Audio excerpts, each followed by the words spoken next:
Olá, estamos iniciando o programa Literatura Local desta semana, uma parceria entre a TV Câmara de Passo Fundo e a Academia Passo Fundense de Letras.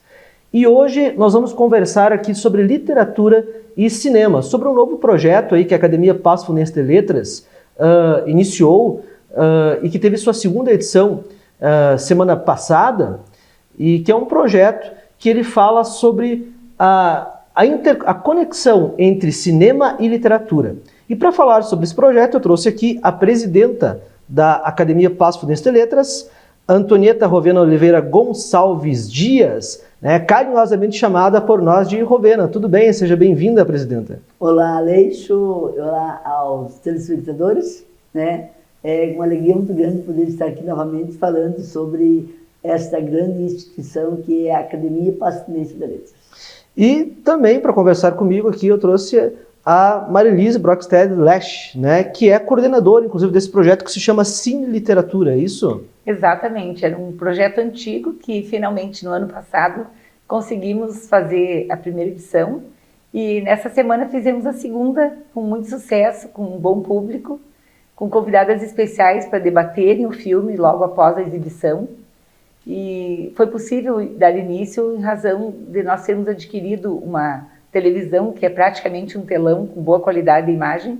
Era um sonho antigo, mas o nosso espaço para projeção não era tão adequado. Agora sim. Agora é no auditório, O projeto está sendo feito no auditório da Peletras, E qual que é a ideia principal desse projeto? Então, a gente exibe o filme com a devida concessão, às 18h30, e na sequência a gente faz um debate. Ontem, por exemplo, nós tivemos a presença de uma confreira acadêmica da Academia Passo Fundense de Letras, que é psicóloga, psicanalista, e ela fez uma leitura do filme, uma abordagem pelo viés da psicanálise. E convidamos também duas italianas que vieram da Itália no ano passado, falam perfeitamente o português, para trazerem a visão a partir da cultura italiana, de como que a abordagem do filme trouxe algumas coisas que são típicas, características, conforme a época, lá na própria Itália. Então, foi muito enriquecedor. Tivemos a presença também da Maristela Siviero, que ela é agente consular da Itália. Então, foi uma parceria, na verdade. Vieram convidados também pela parte dela. O filme ele é italiano, no caso? No caso de ontem foi italiano. O nosso primeiro Cine Literatura, o convidado foi o nosso querido Dr. Jorge Salton, que exibiu um filme produzido por ele, com o roteiro, inclusive como ator. E foi muito interessante porque o próprio diretor do filme estava presente na discussão. Então ele ouviu a interpretação dos componentes da plateia e depois ia trazendo os porquês de cada fato, de cada detalhe. Esse primeiro filme foi exibido este ano também? Dezembro do ano passado. Dezembro do ano passado. E foi o filme A História de Nós Três e Nós Quatro, isso? Exato. A ideia é a gente fazer pelo menos uns 3 cine literaturas por ano, uma média de cada 2, 3 meses cada um. Então já estamos agora planejando o próximo e vamos valorizar o cinema gaúcho, para que na próxima edição nós tenhamos o produtor junto, a fim de que número 1, possamos ter a concessão, porque a gente não pode exibir um filme qualquer, publicamente, sem ter a devida concessão. Isso é uma coisa assim que às vezes as pessoas não pensam, mas para fazer a exibição pública de um filme, você precisa ter, a autorização da produtora, se não me engano, de quem? Do diretor e tal, das pessoas envolvidas na produção do filme, Não tem como chegar ali só exibir o filme, ainda mais no caso da Academia Passo Fundense de Letras, que é uma associação pública, aberta ao público, Embora seja entrada gratuita, o público não seja tão grande assim, e seja para finalidades culturais e até educativas, ainda assim a gente precisa buscar esses direitos, para a exibição. Então estamos planejando o próximo agora. E a ideia é a gente sempre relacionar essa 7ª arte, que é o cinema. Então já existia um tratado das 6 artes, que é a arquitetura, a dança, a música, a escultura, a pintura, e o cinema não estava incluído, até porque o cinema é uma arte nova. É recente, Não tem nem 130 anos, os irmãos Lumière, que criaram, historicamente se diz que foram eles que criaram o cinema, lá no final do século XIX. Então, foi feito inclusive um manifesto, um tratado lá em 1923, dizendo que estava faltando uma arte naquela lista de 6, que era o cinema. Então, o cinema hoje é conhecido como sendo a 7ª arte. Embora saiba-se que muito mais outras habilidades humanas poderiam ser consideradas arte. Essa mesma classificação hoje tem 11 artes, né? Inclusive a inteligência artificial é a 11ª. Uma arte, a culinária é uma arte também. Então, mas ele ficou conhecido como sendo a 7ª arte. E o cinema, na verdade, ele é a exibição com imagens de um livro, né? Muitas vezes o roteiro de um filme é baseado em um livro. Então é muito interessante, a gente quer buscar isso também no futuro. E eu tenho um clube, o Clube do Livro, que por vezes a gente escolhe filmes ao invés de livro. Ou, mais interessante ainda, um filme que tem o livro. Então a gente faz, inclusive, análise da diferença entre o livro e o filme. Tem filmes que a gente se encanta pela precisão dos detalhes iguais aos do livro. Outros eles dão algum tipo de enfeitada, vamos dizer assim, e até para poder trazer também o tom do diretor, do produtor, né, para além do que o autor colocou no livro.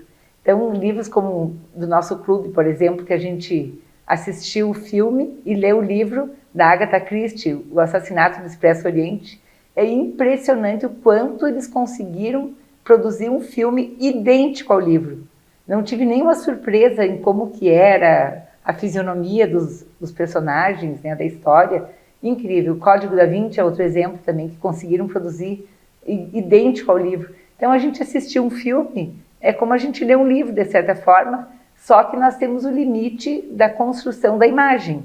Quando a gente lê o livro, a gente fica mais livre para imaginar como que é um personagem a partir das nossas próprias projeções.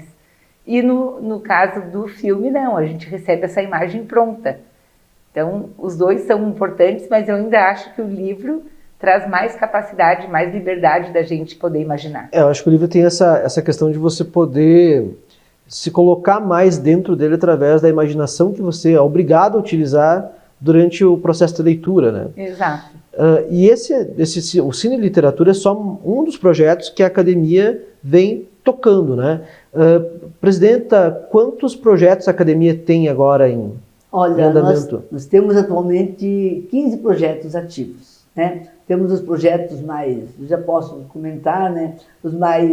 Os anteriores, não que sejam antigos, mas nasceu no ano de 2003, por exemplo, a revista Água da Fonte, né? Está ativa e foi com os acadêmicos Paulo Monteiro e Gilberto Cunha.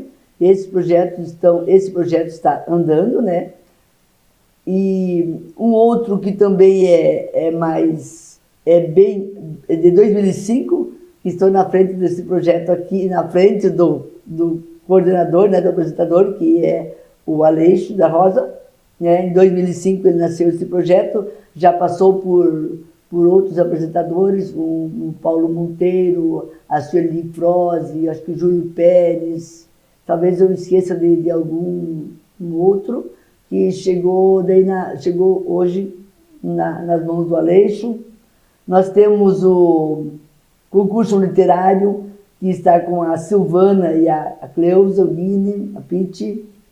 Temos o Café Filosófico de 2000, voltando só, concurso literário nasceu em 2008, o Café Filosófico nasceu em 2009, está até hoje, né? Então tem a presença da Marilise, que pode confirmar, já nasceu com o Mauro Gaglietti, né? Nem todos os projetos eles têm uma continuidade, alguns deles não têm uma periodicidade definida, né? Não tem, mas eles variar, né? Conforme a disponibilidade dos acadêmicos, né? Ele pode variar, pode trocar de coordenador ou pode ficar com aquele desde que nasceu até enquanto ele tenha. Né? Depende muito da ocasião e depende também da mudança até dos acadêmicos, às vezes, né? Das disponibilidades. Isso, mas são agora no total 15 projetos, 15 isso? 15 projetos ativos. 15. E esse Cine Literatura, ele começou no ano passado, então ele também não é... Quando nós adquirimos esse grande televisor de 85 polegadas, felizmente conseguimos uma emenda parlamentar via o então deputado Matheus Vesp, que permitiu que nós pudéssemos reformar o telhado da Academia Passo Fundo de Letras e comprar esse televisor. E então, digo, agora sim, o nosso projeto antigo vai poder ser iniciado e espero que tenha longa vida. Qual que é a maior importância que vocês acham dessa conexão entre a literatura e o cinema? Na verdade, o cinema, ele vem da literatura, né? Se nós formos analisar, os filmes que não nasceram a partir de um livro, é criado um roteiro tal qual um livro. Então, são indissociáveis, eu vejo cinema e literatura. Nem tudo que é literatura vai para o cinema, mas tudo que é cinema veio da literatura. Tem uma conexão direta ali, né? Mas vocês acham assim, é aberto ao público, né? Então, por exemplo, vocês fizeram uma conexão cultural ali desse último filme. Aliás, como é que é o nome desse último filme que foi exibido? Prima Donna. É um filme italiano que traz a história de uma jovem siciliana que foi estuprada e pela cultura italiana na época, anos 60, existia um casamento reparador. Ou seja, se o cara que estuprou a jovem casasse com ela, ele seria automaticamente libertado. Perdoado. E nossa, ela não aceitou isso. E 8 anos depois, 1981, conseguiram fazer com que mudasse a lei que vigorava no país nessa época, né? Foi dado a essa resistência dela e não aceitar se casar com o seu estuprador. Então, uma história de luta, mas uma história leve, um filme muito bonito. Foi a própria agente consular da Itália que trouxe a sugestão e que conseguiu concessão. É interessante essas conexões, primeiro que o tema em si é muito pertinente, né? Inclusive no momento em que o Brasil agora, semana passada, eu acho que durante essa semana também ainda, nós temos aquela questão do aborto aqui, relacionada ao estupro no Brasil, que está sendo discutida, né? E é um tema bem pertinente, assim, bastante sensível também, e é interessante essa conexão que vocês fizeram com o consulado italiano, quer dizer, teve representantes do próprio consulado italiano, né, que conseguiram a concessão do filme, acredito eu também. Isso. E as italianas que estiveram conosco no debate, porque sempre o filme vai ser sucedido por um debate, né, com cerca de 3, 4 convidados. Elas trouxeram justamente como que se dá essa cultura lá na Itália. Então, acho que a riqueza da interpretação de um filme, que o filme não é só lazer, o filme é uma escola, é uma aula. A gente aprende, inclusive, a gente desperta o nosso próprio autoconhecimento na medida que a gente se emociona com os personagens. Sempre vai ter um ou outro que a gente vai se identificar mais. Inclusive, teve um participante ontem que ficou muito emocionado, porque ele conseguiu ver no filme situações da própria vida. E isso fez com que ele repensasse a própria vida. Então, o cinema, o filme, quando ele é bem interpretado, seja sozinho, seja com um grupo de pessoas, que também é bacana, porque traz outros pontos de vista, né? Ele na verdade, um exercício até de autoconhecimento. Então, de autoeducação. De autoeducação. Não, ainda mais quando a academia faz esses links, assim, que são bem interessantes, essas conexões culturais, né? Porque você vai dando sentido, vai preenchendo significado ali, né? Quer dizer, você pode trazer um filme de uma outra cultura, que tem um tema, apesar de ser de outra cultura, tem um tema que é pertinente também à nossa cultura, né? A cultura do mundo inteiro, essa questão do estupro, né? E você faz esse link com pessoas daquela cultura e traz esse tema atualizado para ser discutido aqui, você abre toda uma série de possibilidades. E também denota um certo respeito pela origem dessa produção cultural, né? Um filme italiano com representantes, né, da própria Itália para falar sobre uma cultura, sobre algo pertinente à cultura que acontecia no país deles, né? E o bacana é que nessa rede de assuntos, de temáticas que aparece no filme, traz outros vieses, por exemplo, como que nisso tudo interfere a igreja, como que nisso tudo interfere a própria máfia italiana. Aqui no Brasil ou em qualquer país do mundo sempre tem uma máfia, a gente não dá esse nome, é um nome típico da Itália, a máfia italiana, né? Mas se a gente for observar, em qualquer realidade existe sempre uma máfia, que é um grupo que se acha poderoso, que está acima da lei e que busca os seus interesses, desconsiderando, né, o interesse dos outros. Da maioria, e as necessidades, né, da maioria. Se colocando sempre acima, né, Então cabe para a gente pensar sobre a nossa própria realidade a partir da realidade do outro. Um estado paralelo, digamos assim, né? Vai se criando um estado paralelo, né? A margem do restante da sociedade, né? Dos projetos que a Peletras tem, eu acho que um dos mais antigos é a revista da Água da Fonte, né, presidente? Realmente, a Água da Fonte, né, que é o mais antigo no momento, que está ativo, né? porque outros projetos surgiram, mas não permaneceram por motivos, né? Cada um tem sua realidade. Então, a Água da Fonte, como já comentei, né? É o mais antigo, de 2003. Importante que nós temos a revista, né? Em mãos, digo, nós temos dentro do nosso dia a dia, a revista que sai, normalmente é uma por ano, né? Que é um recurso muito rico, né? A revista, no caso, a Água da Fonte, consiste, né, só para explicar para os telespectadores, né, consiste numa revista, né, com produções ali de poemas, crônicas, contos, reportagens, feitas pelos próprios acadêmicos e por escritores convidados. A gente vai falar um pouco mais sobre esses outros projetos no próximo bloco. Vamos dar continuidade aqui e falar mais um pouquinho também sobre o Cine e Literatura, né? Qual que vai ser aí a próxima ação desse projeto que mistura literatura e cinema. Voltamos em seguida.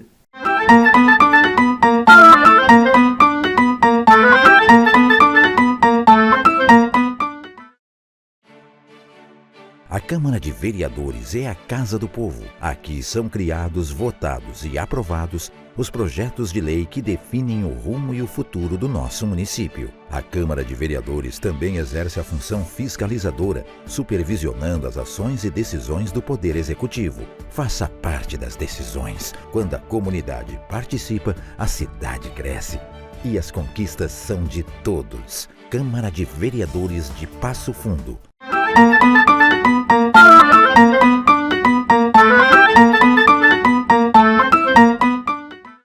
Estamos de volta com o programa Literatura Local e hoje nós estamos falando aqui sobre os projetos da Academia Passo Fundense de Letras, inclusive a Marilise, né, a acadêmica Marilise, coordena vários desses projetos, alguns pelo menos, né? Um deles é o Cine Literatura, que está sob sua supervisão. E quais são os outros projetos que você coordena, né, então, neste momento? Quando eu ingressei na academia em 2010, eu resgatei o projeto da Semana das Letras. Então fizemos uma segunda edição de um projeto que tinha acontecido 15 anos antes, né? Então foi bacana porque a gente buscou todo o histórico da primeira Semana das Letras e realizamos a segunda. E a ideia era fazer a Semana das Letras a cada 2 anos, intercalando com o concurso literário. E assim veio acontecendo até o ano passado, quando seria realizada a 6ª Semana das Letras, e optamos então por, ao invés dessa realização, a gente colaborar com a realização da Feira do Livro, que a nossa participação foi mais ou menos parecida com o que seria a Semana das Letras, né? E seria muito trabalho para a academia realizar a Semana das Letras e mais colaborar com a Feira do Livro. Até porque a Feira do Livro, o ano passado, foi proponente, né? Sim, fomos os proponentes da Feira do Livro e se envolveu diretamente ali com a organização. Foram 3 meses de trabalho bem intenso. Os nossos 15 projetos foram executados ao longo de 8 dias da feira. Então, foi realmente um trabalho bem árduo. Então, não tinha como realizar a Semana das Letras em conjunto. Paralelo, né? No mesmo período, como a gente sempre realizava no mês de outubro. E desde então eu colaborei também com o concurso literário várias vezes, até a nossa querida Marisa Zílio assumir, e assumiu muito bem, ela e o professor Agostinho, e agora com o ingresso de novos acadêmicos no ano passado, e com o falecimento da Marisa, então outras 2 colegas assumiram, e eu fico colaborando, mas sem uma responsabilidade, né, direta. E esse projeto do concurso, concurso literário, ele é feito com as escolas, né? O ano passado. Com as escolas de ensino médio, tanto públicas quanto privadas. É diferente do nosso projeto Identificando Talentos, que é exclusivamente com alunos das escolas municipais do 6º ao 9º ano, que é um outro projeto bem importante que nós temos. E o ano passado foi lançado o livro, inclusive, do concurso, né? Eu lembro que eu entrevistei aqui sobre o lançamento. Nós já temos, o concurso literário também ele ficou parado por longo tempo, nós reativamos ali na gestão do Oswaldo André em 2012, e desde então vem acontecendo religiosamente a cada 2 anos. Então, desde 2012 até aqui, já são pelo menos 6 livros publicados. E mais 2 ou 3 livros lá dos anos 80, 70 e 80 que eram organizados, né? E a gente retomou. São livros com textos dos alunos, né? Isso que é bacana, né? Você dá a oportunidade para essa garotada se expressar, para se escrever, para ter o texto deles publicado, o lançamento e tudo mais, né? É sempre uma emoção, quando chega o final do ano, o lançamento dos livros, os familiares participam, eles convidam amigos, e a gente sempre consegue o apoio de alguma instituição da comunidade e da cidade para fazer o patrocínio, né? O Identificando Talentos tem um livro que é patrocinado pela Secretaria da Educação. O concurso literário a gente sempre busca, então várias empresas da cidade já colaboraram. Já conseguimos o apoio para esse ano também, e esse ano tem uma novidade, que a empresa, ou a pessoa que for doar o dinheiro para fazer esse livro e doar o prêmio para os alunos, ela vai poder ter esse valor restituído a partir do imposto de renda. Porque desde o ano retrasado, a academia se tornou um ponto de cultura. Buscamos todos os documentos necessários, né, um documento que comprova que nós somos os proprietários do casarão da Academia Passo Fundense Letras e que a gente já realiza atividades culturais. Então, nós sendo agora ponto de cultura, a gente consegue buscar dinheiro do governo. Temos aprovado o projeto chamado Passo Literário, que é pela Lei Rouanet, e com isso, ao longo dos próximos 4 anos, nós vamos poder buscar essas empresas que vão destinar seus recursos para a academia com um valor estimado em R$400 mil. Olha que coisa interessante isso. Isso eu acho que é um ponto bem importante, né? Que é uma conquista institucional da própria academia, né? E que traz uma evolução na própria academia e para a cultura da cidade, né? A cultura literária da cidade. Exatamente. Porque, sendo esse ponto de cultura, quando o empresário ele dá o dinheiro para algum projeto, ele pode ter esse valor restituído, então, do imposto de renda, é isso? Exatamente. Então fica o recado para os empresários que estão nos assistindo. Estamos começando, né? a Via Sacra agora buscando esses recursos, né? O do concurso literário nós já temos garantido. Mas olha que beleza, isso é uma notícia muito boa, né? Porque antes tiravam, digamos, do próprio bolso, né? Agora eles tiram da contribuição do imposto de renda, e né? depois são restituídos. E é interessante notar, assim, porque ao invés de você mandar o dinheiro do imposto para fora, para o governo, né? Você pode reverter esse dinheiro para ações culturais que enriquecem a própria cidade. Quer dizer, tu faz com que o dinheiro ele fique na própria cidade. Exatamente. Porque nunca as pessoas às vezes têm muitas críticas a essas leis culturais. Mas quando você deixa o dinheiro na própria cidade, você vai fazer um evento cultural, tem todo um entorno que gira ao redor, né? Porque de repente alguém que vai participar daquele evento, vai lançar um livro, as gurias que vão participar do lançamento do livro, que tem as alunas, né? Que tem os textos delas publicados no livro. Mas elas vão comprar uma roupa para ir na formatura, de repente. Né? Gira todo o comércio. Né? Você vai contratar alguém para fazer os salgadinhos, né? Porque a gente vai fazer um coffee break, alguma coisa nesse sentido, né? Então você tem todo um giro do dinheiro. A própria gráfica. A gráfica vai imprimir os convites, os convites, a própria gráfica que vai imprimir o livro da cidade. Então, quer dizer... O editor, exatamente. Quer dizer, você tem todo um movimento do dinheiro que faz com que ele permaneça girando na própria cidade, né? Então todo mundo ganha. Aos olhos de alguns, cultura pode parecer que não seja algo de necessidade, mas é uma preocupação que todo governo tem que ter com a ocupação do tempo livre das pessoas. Eu se preocupo muito com o tempo do trabalho, mas não se preocupo com o tempo livre. É esse tempo livre que também faz girar essa máquina, o lazer, a cultura. E isso alimenta positivamente a vida das pessoas, fazendo com que elas tenham um pouquinho mais de emoções positivas e rendam mais no trabalho. né? A repercussão do ócio, né? Quando você utiliza bem o ócio, isso acaba sendo despejado, essa energia boa acaba indo para o trabalho também, inclusive diminui a necessidade de atendimentos médicos, psicológicos, né? Porque a pessoa, quando ela ocupa o seu tempo saudavelmente, a chance dela adoecer é ainda menor. Mas que bacana.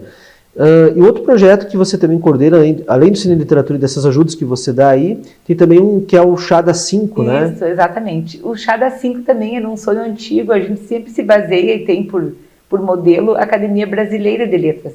A Academia Brasileira de Letras realiza semanalmente um chá, que é famoso, o chá da ABL, lá no Rio de Janeiro, desde que ela foi fundada, no final do século XIX. Então, são milhares de chás. E é bacana, assim, que é sempre a expectativa de quem que serão os convidados para o chá. Que eles têm uma mesa de 30 lugares, nós temos uma mesa de 20. Então, o primeiro chá nós fizemos durante a Feira do Livro, convidando todos os gestores das entidades que compõem o Complexo Roseli Dolesky Preto. Então, estava o pessoal da biblioteca, do Instituto Histórico, do museu, do teatro, da academia. E iniciamos só com mulheres, porque o chá da Academia Brasileira de Letras, por mais de 100 anos, foi só com homens. Agora nós vamos fazer uma reparação histórica. Reparação histórica. E daí sim, o segundo, daí chamamos só os acadêmicos, para todos poderem ter oportunidade. E como a gente sabe que, em média, de 40 acadêmicos, são em torno de 20 que participam com mais regularidade, preencheu a mesa lindamente. Sempre tem um momento cultural, alguém que declama. E agora sim, a partir desse ano, infelizmente, nós não pudemos realizar o último, porque foi bem nos dias da enchente. Obviamente não teria clima para isso. Mas já estamos programando agora para a sequência, possivelmente em agosto. O nosso não é semanal como o da Academia Brasileira, o nosso é bimestral. Até porque envolve custos, envolve mão de obra, envolve disponibilidade dos acadêmicos. E a maioria dos acadêmicos ou ainda trabalham muito, ou às vezes não estão bem de saúde. Então nós não temos tantos acadêmicos que são todos voluntários para contribuir com esses projetos. Isso é importante de mencionar, né? Ouvi falar que o chá da Academia Brasileira de Letras, eles pagam quando os acadêmicos participam. Exatamente. Né? No nosso caso, né, presidenta, não é assim que funciona, né? Nós pedimos para os visitantes nos pagar os convidados. Né, nós não nos pagam nenhum salário. Né? Isso é uma coisa que eu acho que é bem importante a gente sempre frisar, né? Que a academia ela é composta por um corpo de voluntários, né? São pessoas que trabalham voluntariamente, né? Em todos esses projetos, né, presidenta? Sim. Algumas pessoas pensam que ser acadêmico é um título, um status. Não, ser acadêmico é uma função. Nós temos um estatuto a cumprir que diz ali quais são as finalidades da academia, que é justamente oferecer cultura, e para isso a gente tem que trabalhar. Diferente da Academia Brasileira, né, que tem rendas de imóveis que foram doados pelos próprios acadêmicos, eles têm muita renda, que vem de doações dos acadêmicos. Então a Academia Brasileira se sustenta com o dinheiro dos aluguéis de imóveis que outros acadêmicos doaram. E nós ainda não chegamos nesse ponto, mas é o nosso sonho. Mas fica aí a dica, né, presidente, que quem quisesse dar uma mão nesse sentido, né? Não, realmente, a academia, ela vai fazer 90 anos de existência, né? Então ela é extremamente importante para o cenário cultural de Passo Fundo. Ela tem toda uma historicidade junto com ela. Até eu quero fazer um outro programa aqui falando sobre a origem dela, que foi o Grêmio Amor e Instrução, se não me engano, né? Eu quero fazer um programa sobre as origens dela, que são bastante antigas, e a academia já esteve envolvida em muitos processos culturais aqui da cidade de Passo Fundo e região, influenciando inclusive a região, né? Nós tivemos outras academias que surgiram ao redor aqui, inspiradas na Academia Passo Fundense de Letras. E a academia, na verdade, até hoje ela não tem posses, né? Isso é uma coisa que nós não temos não há um terreno, não há, né? A gente sobrevive exclusivamente da anuidade dos acadêmicos, que nem sequer cobre o valor para pagar uma secretária. Então, geralmente, o próprio presidente, que ou paga do seu próprio bolso, ou busca os recursos dentro dos próprios acadêmicos. São os próprios acadêmicos que colaboram, muitas vezes, pagando mensalidade para fazer parte da associação e também contribuindo com o seu trabalho voluntário. Né? Acho que é sempre importante dizer isso, porque às vezes as pessoas têm a imagem que está fazendo parte da Academia Passo Fundense de Letras, está ganhando um salário. Não, vai pagar. Muito pelo contrário, né? O serviço que se faz pela cultura, né, se paga para fazer, ou se faz um trabalho voluntário, né? Por amor à cultura e por amor... Ela não paga para entrar, ela paga para se manter. Para se manter, né? Mas por amor à literatura e por amor à cultura, né? E também, claro, né, o lado bom de tudo isso, eu acho que ninguém vive sozinho, né? E a gente cresce na medida também que se doa para a sociedade e para os outros. Né? Exatamente. É o nosso deixar trabalho. Nossas marcas positivas e ocupar o nosso tempo livre saudavelmente. De modo saudável, né? Eu agradeço pela presença de vocês aqui, né? Sucesso para a próxima edição aí do projeto do Cine e Literatura, sucesso para todos os outros 15 projetos que a Academia está tocando neste momento. E dizendo para o público também, né, que quem tiver interesse em participar, né, que fique ligado, a Academia está nas redes sociais, né? Sim, AP Letras no Instagram e a Academia Passo Fundense Letras no Facebook. E quem quiser acompanhar, então, segue lá no Instagram. Quando tem evento, sempre é divulgado, quando são eventos abertos ao público, né? Todos são convidados a participar. E um dos projetos que a gente não falou, que é quase todos os sábados, 10h30, o Momento Cultural. E é aberto à comunidade sempre, que é onde os acadêmicos apresentam os seus projetos. Às 10h30 no sábado, né? Quase todo sábado, né? Isso. Não é todo sábado, né? Tem que... Não, é um sábado por mês, só que nós temos livres, né, presidente? Não tem reunião. Atualmente, a pedido dos acadêmicos, nós estamos apresentando todos os sábados a apresentação de um dos projetos, né? Então nós estamos indo já mais para o finalmente, faltariam uns 4 ou 5 Então, até o final de agosto, certamente nós encerramos essa apresentação. As apresentações do Momento Cultural. Mas muito obrigado a você que nos acompanhou até aqui e até o próximo programa Literatura Local.